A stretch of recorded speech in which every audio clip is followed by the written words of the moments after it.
किसी भी कंपनी में अगर एचआर या अकाउंट्स डिपार्टमेंट को संभालने की जिम्मेदारी है, तो प्रोविडेंट फंड यानी पीएफ और ईएसआई का ऑडिट नोटिस मिलना शायद सबसे तनावपूर्ण अनुभवों में से एक हो सकता है।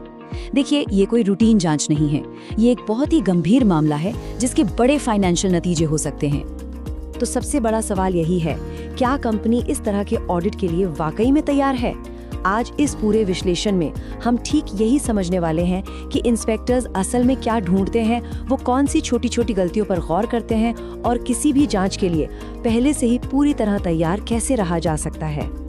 देखिए, जब किसी कंपनी या फैक्ट्री को एक ऑफिशियल ऑडिट नोटिस मिलता है, तो ये सिर्फ एक कागजी कार्रवाई नहीं है। नहीं, ये एक सीधा सीधा संकेत है कि हर रिकॉर्ड की बहुत ही गहरी जांच होने वाली है और इसीलिए पहले से की गई तैयारी ही सबसे बड़ा बचाव होती है। ओके, तो चलिए अब इसमें गहराई से उतरते हैं। किसी भी ऑडिट की तैयारी का सबसे पहला और सबसे जरूरी हिस्सा होता है सही डॉक्यूमेंट्स को तैयार रखना। ये वो बुनियाद है जिस पर एक सफल ऑडिट खड़ा होता है। तो सोचिए, एक इंस्पेक्टर आता है, वो सबसे पहले क्या मांगेगा? इसकी शुरुआत होती है एम्प्लॉय मास्टर फाइल से, जिसमें हर कर्मचारी का नाम, यूएएन और बैंक डिटेल्स होती हैं। ये समझ लीजिए कि सटीकता की पहली जांच है। इसके साथ ही हर महीने के ईसीआर चालान और पेमेंट की रसीदें, ये इस बात का सबूत है कि पेमेंट समय पर हो रही है।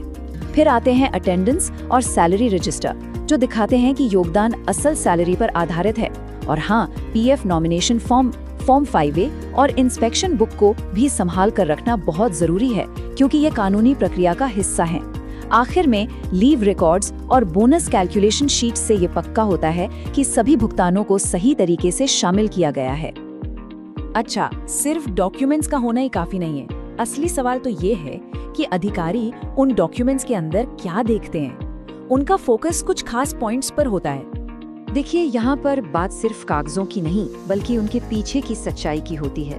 अधिकारी एक एक डिटेल की बारीकी से जांच करते हैं। सबसे पहले वो ये वेरीफाई करते हैं कि पीएफ के लिए एलिजिबल सभी कर्मचारियों को कवर किया गया है या नहीं। फिर वो ये चेक करते हैं कि योगदान की गणना कर्मचारी की वास्तविक वेतन पर की गई है, न कि सिर्फ बेसिक सैलरी पर। अगर किसी कर्मचारी को पीएफ से छूट दी गई है, तो उसका एक ठोस कानूनी कारण होना चाहिए। आजकल कॉन्ट्रैक्ट स्टाफ पर भी खास ध्यान दिया जाता है, ये पक्का करने के लिए कि उनके लिए भी नियमों का पालन हो रहा है। और आखिर में टाइमलाइंस, क्या सभी फॉर्म्स टाइम पर जमा हो रहे हैं? एक बात याद रखिए, इस प्रक्रिया में एक छोटी सी भी चूक भारी जुर्माने या कानूनी कार्रवाई का कारण बन सकती है। तो सिर्फ ऑडिट आने पर तैयारी करने के बजाय एक प्रोएक्टिव अप्रोच अपनाना सबसे अच्छा तरीका है। इसका मतलब है कि कंप्लायंस को एक रोजमर्रा की प्रक्रिया का हिस्सा बनाया जाए, न कि सिर्फ साल में एक बार किया जाने वाला काम। और यही बात असली कंप्लायंस का सार है। ये सिर्फ आखिरी तारीख से पहले रिटर्न फाइल करने तक ही सीमित नहीं है। इसका असली मतलब है सही और सिस्टमैटिक रिकॉर्ड बनाए रखना, ताकि जब भी जरूरत पड़े हर जानकारी एकदम तैयार मिले।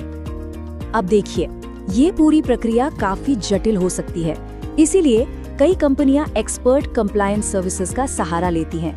इन सर्विसेज में आमतौर पर डॉक्यूमेंट्स का गहरा रिव्यू, टाइम पर फाइलिंग की जांच, प्री ऑडिट कंप्लायंस रिपोर्ट तैयार करना और नोटिस का प्रोफेशनल तरीके से जवाब देना शामिल होता है।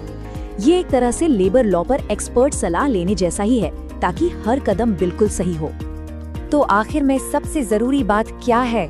जैसा कि ये स्लाइड बहुत अच्छे से बता रही है, एक सुरक्षित ऑडिट चाहते हैं तो तैयारी आज से शुरू होती है। ये सिर्फ एक कहावत नहीं है, बल्कि एक सफल और टेंशन फ्री ऑडिट प्रक्रिया की एकमात्र कुंजी है। हमेशा याद रखिए, प्रोएक्टिव तैयारी ही कंप्लायंस का सबसे अच्छा और सबसे सुरक्षित तरीका है।